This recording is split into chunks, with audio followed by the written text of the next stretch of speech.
Hey friends, welcome back to my channel. And if it's your first time here, I'm Janetta, an author who loves to draw. On my channel, I focus on combining storytelling with art. If that's something you're interested in, please like, comment, subscribe, and share. Let's get to it. SSMD So It Begins. Chapter 19. Reminisce. Eva. Well, what is it that Sharon hasn't told me? Philip asked us again when neither Leah nor I responded the first time. The elevator dinged and the doors opened behind us. Leah gave me a look that said, "I'm not telling him anything." Without a word, she turned and stepped into the elevator. I followed her lead, but before the doors closed, I said, "That's a conversation for you to have with Sharon." As we left the hospital, Leah told me about running into Mario. "Is he in town visiting?" I asked. "He recently moved back, and even better, he is no longer married to Carla." Leah's face was lit up like a Christmas tree. "We are going for dinner tomorrow to catch up with one another." We now stood in front of the hospital. I pulled my car keys out of my purse and said, "You two were so close. To be honest, I thought that he would have been perfect for you. Too bad Carla didn't trust your friendship because it brought the best out of you. Make sure to call me on Sunday and let me know how dinner went." We hugged goodbye and went our separate ways. On the drive home, Leah thought about her relationship with Mario. They had met freshman year at college and had become fast friends. Mario had just started dating Carla when they met, so Leah was reluctantly placed in the friendship zone. She had never connected with a guy like she had with him. Mario and Carla remained a couple all through college and became engaged 2 years after graduating. Leah loved Mario so much that she advised him all through the relationship, honestly and without the thought of sabotage. She did so simply because she wanted him to be happy, whether that was with her or without her. 3 months before their wedding, Carla and Mario had a huge fight and called it quits. Mario wouldn't tell her what had caused the breakup, but Leah suspected it was their being so close that had caused the rift. 3 weeks after the breakup, Leah and Mario grew even closer, though their relationship remained platonic. Things changed after they attended an opening night of a play that a mutual friend had directed. They decided to walk from the theater to the hotel where the after party was being held. It was a beautiful, warm, breezy night, and they talked, walked, and laughed their way towards the hotel.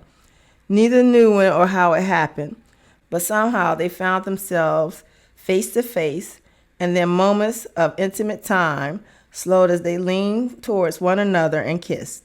Leah felt an electric jolt flow through her body. Mario must have felt it too, because when they pulled apart, he put his hands to his heart and smiled into her eyes. Then he put his arm around her shoulder and drew her to his side. He kissed her on her forehead, and they walked in sync and in tune with one another to the party. It was at the party the music stopped. As soon as they walked in, Carla was there waiting. Mario quickly pulled away as Carla approached. "How did you know I was here?" he asked her. "I called your mother and she told me where you were going." Her brief glance at Leah told her his mother, who didn't like Leah, also told her with who. "Look, we are both being silly. Come home and let's work this out. I know you hate staying with your mother, so come back home.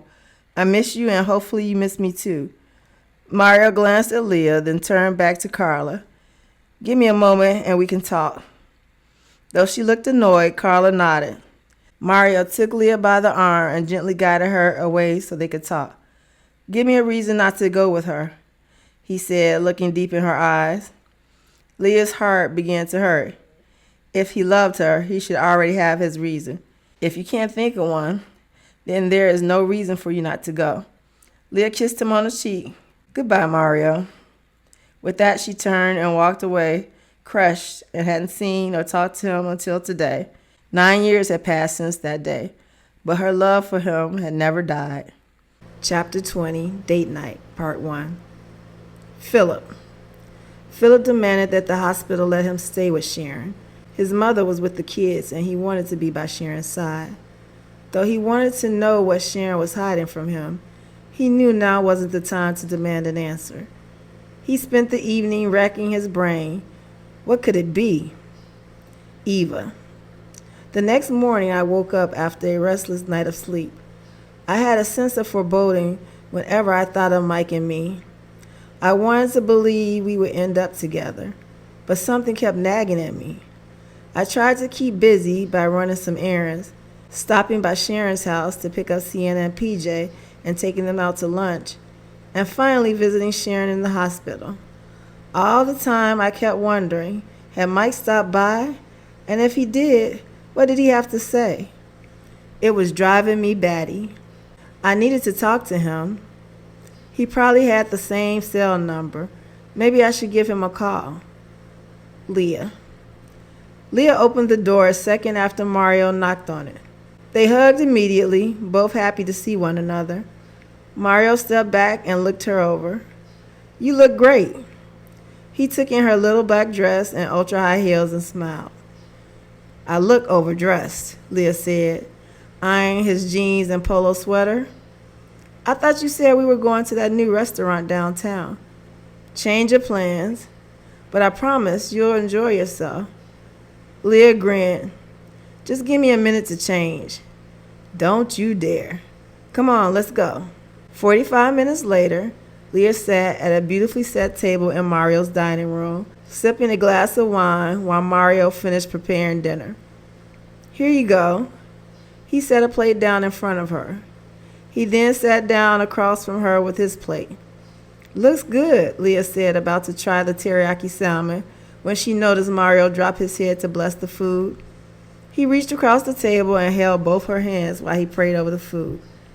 After they started eating, Mario said, I have missed you over the years. We really should have kept in touch.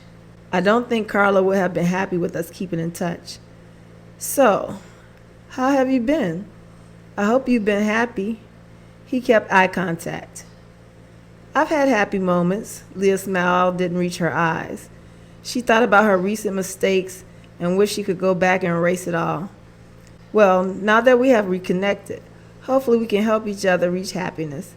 He lifted his glass and said, Here's to finding happiness. Leah clinked her glass against his and said, To finding happiness. Over dinner, Mario shared how Carla's insecurities finally caused the demise of their marriage.